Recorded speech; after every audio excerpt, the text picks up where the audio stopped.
No final do século XVI, mais de 100 homens, mulheres e crianças inglesas se estabeleceram na ilha de Roanoke. Na costa da atual Carolina do Norte, eles vieram em busca de uma nova vida. Para fincar a primeira bandeira permanente da Inglaterra no Novo Mundo, 3 anos depois, um navio de suprimentos retornou e encontrou o assentamento completamente vazio. As casas haviam sido desmontadas. Não havia sinais de luta, nem ossos, nem corpos. Era como se a colônia inteira tivesse se levantado e desaparecido no ar. A única pista deixada para trás foi uma única enigmática palavra, esculpida em um poste. Crotou. O que aconteceu com a colônia perdida de Roanoke? Este é o mais antigo mistério não resolvido da história dos Estados Unidos. Uma história de esperança, desespero e um desaparecimento que nos assombra até hoje. Para entender por que os colonos estavam lá, precisamos olhar para o cenário mundial do final do século XVI.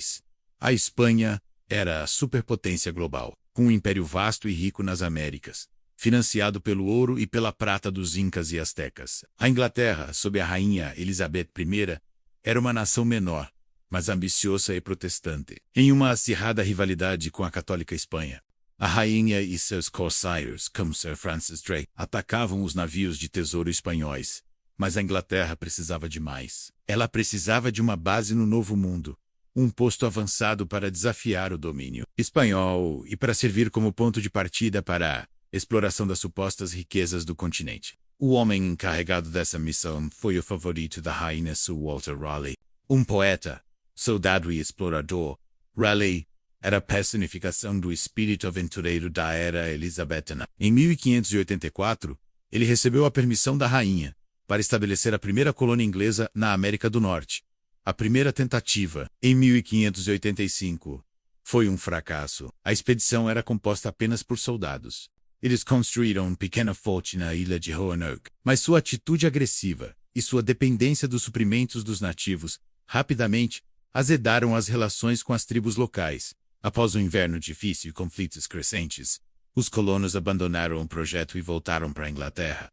Mas Raleigh não desistiu. Em 1587, ele financiou uma segunda expedição, com uma abordagem completamente diferente. Desta vez, não seriam soldados, mas famílias. Mais de 115 pessoas, incluindo 90 homens, 17 mulheres e 11 crianças. Lideradas pelo artista e cartógrafo John White, que já havia estado na primeira expedição, o objetivo era criar uma comunidade autossustentável.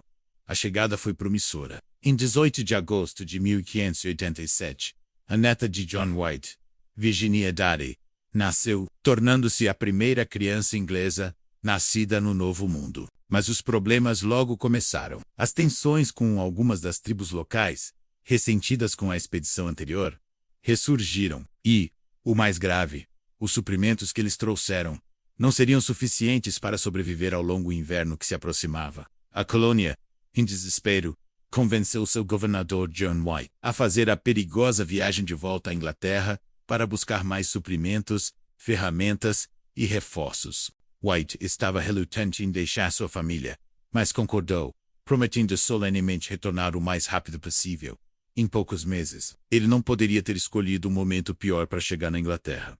O país estava em alerta máximo. A invencível armada espanhola, uma frota gigantesca, estava a caminho para invadir a Inglaterra. A rainha Elizabeth I confiscou todos os navios capazes para o esforço de guerra. A viagem de retorno de White foi adiada indefinidamente. Ele ficou preso na Inglaterra, angustiado, por 3 longos anos, enquanto sua colônia e sua família estavam sozinhas do outro lado do mundo. Finalmente, em 1590, White conseguiu embarcar em um navio e fazer a viagem de volta. Em 18 de agosto, no 3º aniversário de sua neta, ele chegou à ilha de Roanoke. A narração de seu diário descreve a cena assustadora. Ao se aproximarem da costa, eles gritaram e tocaram trombetas, mas foram recebidos apenas pelo silêncio. Em terra, encontraram o assentamento completamente abandonado, mas de uma forma peculiar e metódica. As casas haviam sido cuidadosamente desmontadas, não queimadas ou destruídas. Não havia sinais de luta,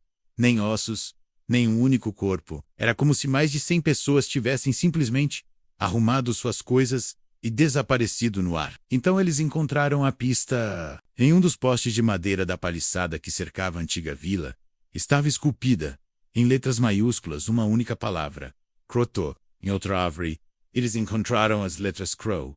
White entendeu o sinal imediatamente. Antes do party, ele havia combinado com os colonos que, se precisassem se mudar, deveriam esculpir seu destino. Se estivessem em perigo, deveriam adicionar uma cruz de Malta acima do nome. Não havia cruz de Malta.